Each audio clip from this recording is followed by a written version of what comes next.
Kenapa ada negara maju, negara berkembang, dan negara tertinggal? Apa sih yang ngebedain? Negara mapan dan berkembang itu bisa jadi cuma definisi statistik aja. Sebenarnya banyak cara pandangnya, tapi coba kita pakai cara pandang tentang pertumbuhan ekonominya. Negara-negara mapan itu rata-rata pertumbuhan ekonominya rendah. Hal ini dikarenakan mereka udah bisa jalanin semua lini bisnisnya dengan baik. Ambil contoh gini ya, Indonesia punya 10 lokasi tambang yang belum dieksplor. Amerika Serikat punya 10 tambang yang sudah dieksplor. Amerika Serikat jelas punya perputaran uang yang banyak, tetapi pertumbuhannya akan segitu-gitu aja. Karena semua tambangnya udah digunakan untuk dapetin uang. Uang Amerika Serikat banyak tapi nggak nambah. Ibarat seseorang punya tabungan banyak tapi persentase pertumbuhannya kecil. Coba deh kamu lihat berapa persen pertumbuhan ekonomi Amerika Serikat di tahun sebelum pandemi. CNBC bilang 2,2% itu harapannya, tapi kenyataannya 3,2%. Dan ini mengejutkan. Terus berapa persen pertumbuhan ekonomi Indonesia sebelum pandemi? Jawabannya 5%. Apakah ini berarti ekonomi Indonesia lebih baik?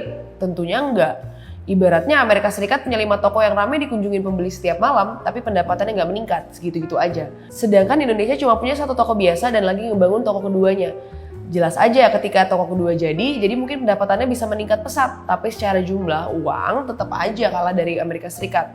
Biasanya negara maju itu negara yang ekonominya juga udah stabil. Jadi negara maju itu adalah negara yang pendapatannya besar dan stabil. Sedangkan negara berkembang adalah negara yang pendapatannya masih rendah dan merangkak naik. Tapi sebenarnya ada lagi kondisi di luar itu yang secara nggak langsung nentuin status negara itu maju atau enggak. Namanya income gap. Artinya seberapa besar perbedaan orang yang paling kaya di negara itu dengan orang yang paling miskin di sana. Sebaiknya sih sebuah negara punya perbedaan pendapatan yang gak jauh antara satu warga dan lainnya. Karena kalau pendapatan warganya besar tapi dimiliki sedikit orang aja, negara jadi gak aman. Masalah sosial muncul di mana-mana dan yang paling parah jadinya negara itu gak punya masa depan. Pertumbuhan 5% untuk negara berkembang itu sebenarnya gak besar. Mungkin kita harus sama-sama kerja keras lagi supaya negara kita ini bisa nyentuh pertumbuhan ekonomi 2 digit. Sebagaimana Cina dulu bisa ngeraih ini ketika masih jadi negara berkembang.